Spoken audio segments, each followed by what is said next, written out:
Hi everyone, welcome back to Gunpla TV, sponsored by HobbyLink Japan. Today we're going to be getting back on the Strike Freedom. We're going to be working on the torso, and I don't have a completed one to show you because we haven't built it yet, of course. So before we get into the build, let's have a look at what just came into a warehouse only about an hour ago. It's the Extreme Gundam. Now, some of you may have been lucky enough to pick up the Gundam that came with the Linkin Park set, and this is of the same series. This Extreme Gundam is from a video game that you can play in the arcades here in Japan, so a lot of people might not know about it yet.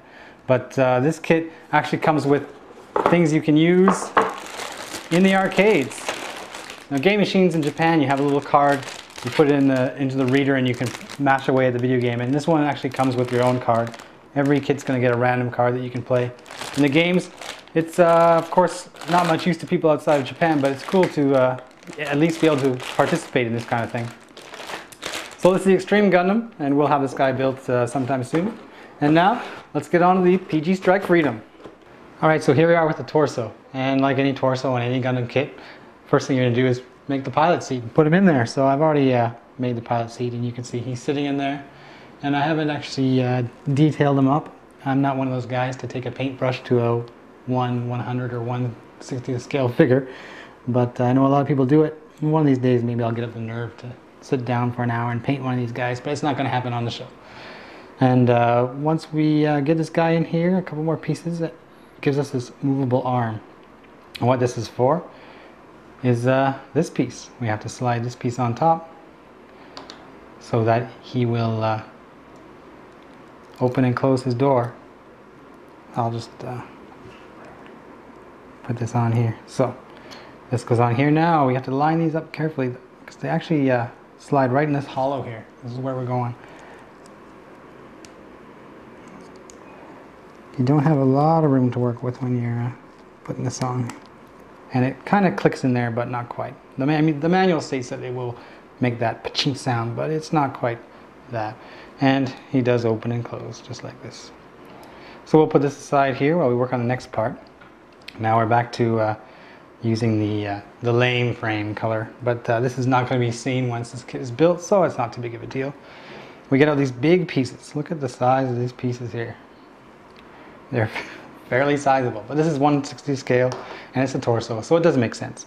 I've gone in here and I've put in the extra little pieces that the manual says to do, and there's even this polycap type of piece. This is where the backpack is going to attach to. So we'll just slide this in here. I should point out there's little grooves on these little pieces here, and this polycap type piece also has little grooves, so it's pretty stiff to turn when you're going to be, this guy's going to be bending his waist and things like that. It'll go click click click so that he doesn't become too loose and fall all over himself. Put that in there like this, and I've got my other pieces inside. So what we're going to do first, of course, we have the neck piece. This is where the head is going to attach. You'll see the head next time. We'll just run this guy in here. Line this guy up properly. Now, before I close this up here, I do want to point out one cool feature of this kit, and that is that this thing slides in this groove. So when this is going to open and close, you get this action as well. So you'll get this separation from the torso when the cockpit hatch opens. For now, we'll just close this up. Try to get all these grooves lined up. Make sure there's no spacing that shouldn't be there. Looks good to me so far. Here he goes. It's looking like a Gundam. Alright, so with this complete, we move on to a piece that will attach the arms. Here's the shoulder joint, and this is one side completed. You can see I use the other silver plated part here, the piston here. And there's this range of motion in the shoulder. It's not much, but of course when you put the shoulder and the upper arm together, you'll see the articulation that has. So we're going to build another one of these to go on the other side. So first off, I'm going to make sure I have what's going to be the attaching part for the arm put in this polycap type of piece. Click this together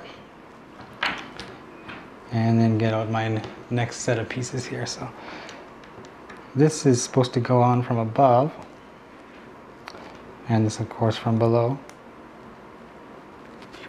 Gotta press down quite a bit, and this lines up in these grooves here, you can see, just like this. Look. And there it is. Next part, more of these hard plastic pieces, allowing the joint to move but still retain some stiffness. So with these pieces, what I've got to do is first make sure it's close enough, and then slide it in here. It should fit like so. You can feel that stiffness already just by sliding that in there. And now here's the previously mentioned silver part for the piston, and you have some of the nice gold colored frame here, and then a polycap so it can move around a little bit when it connects to the upper part of the skirt. Slide this in here and put the opposite side on. You can see there's another piece there. Make sure everything's lined up. Now I have two of these things. So you can see this is already starting to come together. So what the manual says to do first is to pull this part out, and then these are to slide in and then down. So they have wider grooves here, so they go in and then you push down. Click. Kind of drops into place there. And in and then down. And there's nothing actually securing it in there. So until you get the armor on, this could just come off on its own pretty easily. Well, that's a good thing if you want to take this thing apart to do some frame painting. If it's not secure enough once the armor's on, you might find that this is rising and falling. Not to your liking, but for now it's not causing us any problems. So with this piece done here, it's time to get out the frame color that I really like. This is the darker gold frame here. And we're going to cut out the pieces we need for that and slap them on. Now, these some parts on this runner are undergated, but these sections that I'm using right now, they're not undergated. I don't need to worry about cleaning up the gates along the bottom. And as these are probably going to be covered by the armor pieces, I'm not going to really go too much into cleaning up the gate marks. Let's slide that on here. So number one. Number two, yeah, you can see how the gold colors contrast quite a bit. I'm a big fan of the darker gold, but this color for the frame doesn't quite work for me. But luckily, that's not the entire frame. Only some of the visible parts will be that lame gold. A lot of people online, if you've been checking out on some builds, they're already talking about frame painting. They're already going in there with different kinds of acrylics to get their frame all painted up here.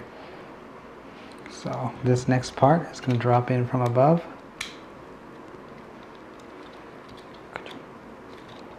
So far so good. You can see it kind of rises up here so that when this kind of slides in, it occupies this space.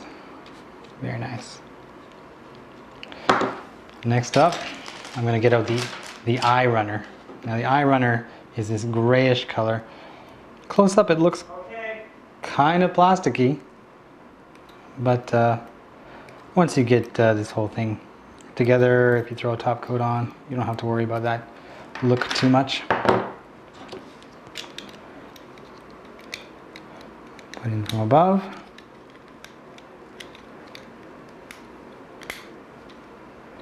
Look into place.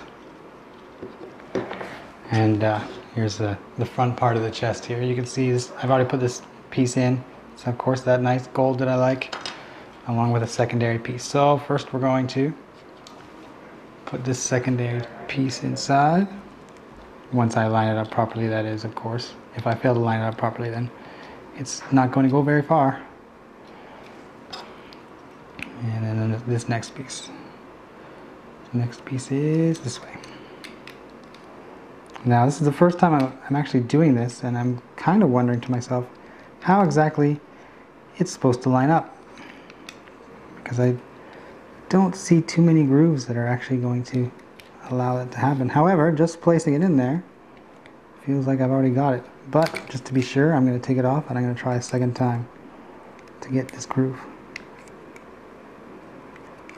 I wonder if I'm even looking at the right spot here.